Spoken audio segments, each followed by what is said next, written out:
জনাইছো BLP live 24 প্ৰতিগৰাকী দৰ্শকৰ বাবে এটা গুৰুত্বপূৰ্ণ খবৰ। বিলাসীপাৰা আম্বেদকাৰ ভৱনত ছাত্ৰ মুক্তি সংগ্ৰাম সমিতিৰ কলেজ গোটৰ সাধাৰণ সভা সম্পন্ন। আজি বিলাসীপাৰা আম্বেদকাৰ ভৱনত সাধাৰণ সভা অনুষ্ঠিত হয়। উক্ত সভাত বিলাসীপাৰা মহাবিদ্যালয়ৰ ছাত্ৰ একতা সভাৰ নিৰ্বাচন সম্পৰ্কে আলোচনা আৰু কেইবাটাও প্ৰস্তাৱ গ্ৰহণ কৰা হয়। লগতে ধুবুৰী ছাত্ৰ মুক্তি সংগ্ৰাম সমিতিৰ সভাপতি দেলৱাৰ হুছেইনে আনুষ্ঠানিকভাৱে ধুবুৰী ছাত্ৰ মুক্তি সংগ্ৰাম সমিতিৰ পৰা বিদায় লয়। ছাত্ৰ মুক্তি সংগ্ৰাম সমিতিয়ে তেখেতৰ অনাগত দিনত ৰাজনৈতিক উজ্জ্বল ভৱিষ্যত কামনা কৰে। আমি পুনৰবাৰ জনাবলৈ চেষ্টা কৰিছো, বিলাসীপাৰা আম্বেদকাৰ ভৱনত ছাত্ৰ মুক্তি সংগ্ৰাম সমিতিৰ কলেজ গোটৰ সাধাৰণ সভা সম্পন্ন। আজি বিলাসীপাৰা আম্বেদকাৰ ভৱনত সাধাৰণ সভা অনুষ্ঠিত হয়। উক্ত সভাত বিলাসীপাৰা মহাবিদ্যালয়ৰ ছাত্ৰ একতা সভাৰ নিৰ্বাচন সম্পৰ্কে আলোচনা আৰু কেইবাটাও প্ৰস্তাৱ গ্ৰহণ কৰা হয়। লগতে ধুবুৰী ছাত্ৰ মুক্তি সংগ্ৰাম সমিতিৰ সভাপতি দেলৱাৰ হুছেইনে আনুষ্ঠানিকভাৱে ধুবুৰী ছাত্ৰ মুক্তি সংগ্ৰাম সমিতিৰ পৰা আনুষ্ঠানিকভাৱে বিদায় লয়। ছাত্ৰ মুক্তি সংগ্ৰাম সমিতিয়ে তেখেতৰ অনাগত দিনত ৰাজনৈতিক উজ্জ্বল ভৱিষ্যত কামনা কৰে। News desk report, BLP live 24।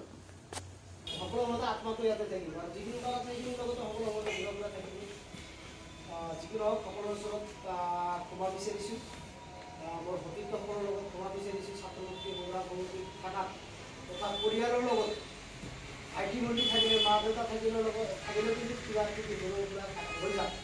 গতিকে মই সৰু ভাইটি বা ডাঙৰ দাদা যিবিলাকে আছে তেওঁলোকৰ লগত মই ক্ষমা বিচাৰিছোঁ।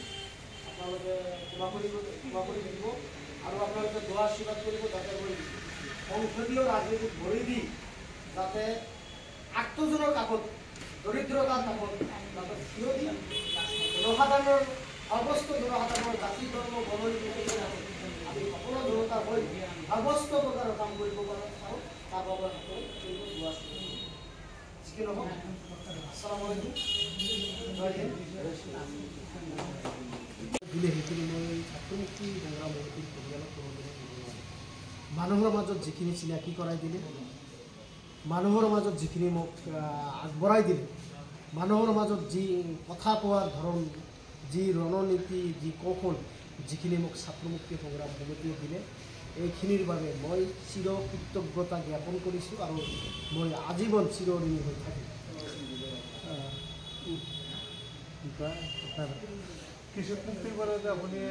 ছাত্ৰ মুক্তি লক্ষ্য আছে মই যিহেতু আজি ছাত্ৰ মুক্তি সংগ্ৰাম সমিতিৰ তৰফৰ পৰা আনুষ্ঠানিকভাৱে বিদায় ল'লোঁ। মই অনাগত দিনত 2 দিনৰ ভিতৰতে মই আমাৰ ৰাইজৰ দলৰ সংসদীয় ৰাজ্য আৰু আমাৰ যিটো ৰাইজৰ দল আছে সংসদীয় ৰাজনীতিত আমি ভৰি দিম 2 দিনৰ ভিতৰত।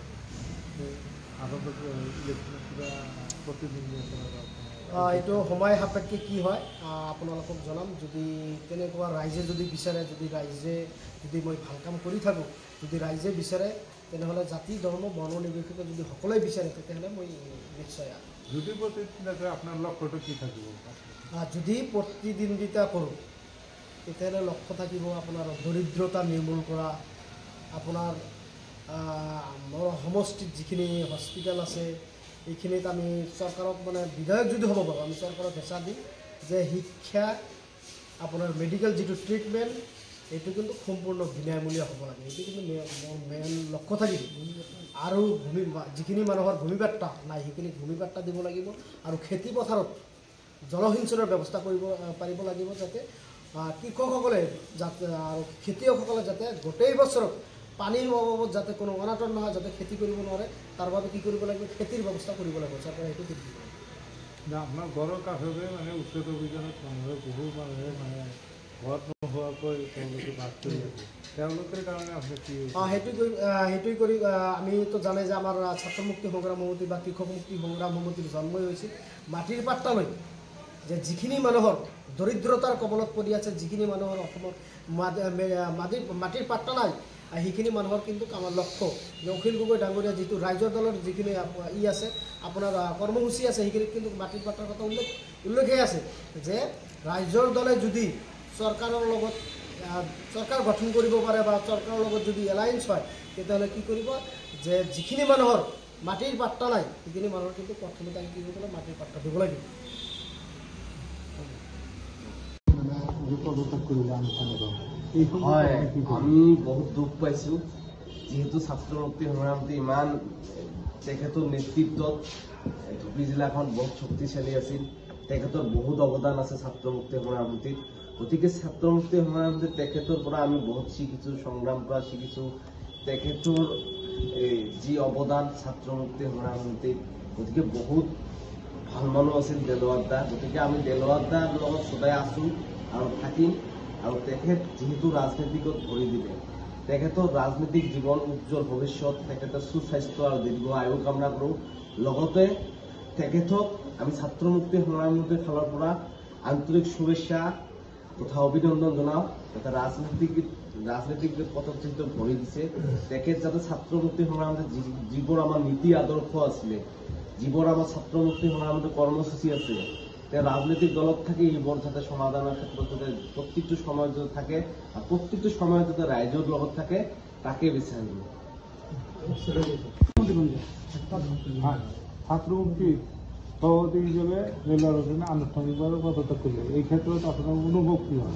আজি আমি ধুবুৰী জিলা ছাত্ৰ মুক্তি সংগ্ৰাম সাধাৰণ সভাত আমি কিবা এটা প্ৰস্তাৱ গ্ৰহণ কৰিছোঁ। এই প্ৰস্তাৱত ধুবুৰী জিলা ছাত্ৰ মুক্তি সংগ্ৰাম সমিতিৰ সভাপতি দেলোৱাৰ হোসেন তেখেতে আজি আনুষ্ঠানিকভাৱে পদত্যাগ কৰি আমাৰ পৰা বিদায় ল'লে। তেখেতে আমাৰ এই সংগঠনৰ পৰা তেখেতে বিদায় লৈ সংসদীয় ৰাজনীতিলৈ ভৰিব বিচাৰিছে। গতিকে এক দশক ধৰা যি সংগঠনৰ কাম চলাই লৈছিলে, যে আমাৰ পৰিয়ালৰ পৰা তেখেতৰ নেতৃত্বত ধুবুৰী জিলা ছাত্ৰ মুক্তি সংগঠন এক সবল স্থিতিতে আমি কাম কৰি গৈছিলোঁ। গতিকে অনাগত দিনত যাতে এই সবল স্থিতি সমিতিৰ ৰাজনীতিত গৈ ভালদৰে কাম আগুৱাই যাব পাৰে, শুভেচ্ছা জনাইছোঁ, অভিনন্দন জনাইছোঁ। এইখিনি কৰি আমাৰ বিদৰ্জা আজি ছাত্ৰ মুক্তিৰ পৰা অৱসৰ লৈছে। যিটো আমাৰ 15 বছৰ আমি 2000 আৱেগিক হৈছোঁ। আমাক যিটো 2018 পৰা আমাক মানে গাইড কৰি আছিলে, আৰু সেই গাইডটো হয়তো আমি চাগে মানে এতিয়া মিছ কৰিম। আমি দিলদাক সকলো সময়তে মিছ কৰিম। আমাৰ দিলদাই আমাক যিবোৰ শিকাইছে বা আমাক সংগ্ৰাম কৰা শিকাইছে, আমি চিৰ কৃতজ্ঞ দিলদাৰ ওপৰত। এইখিনিকে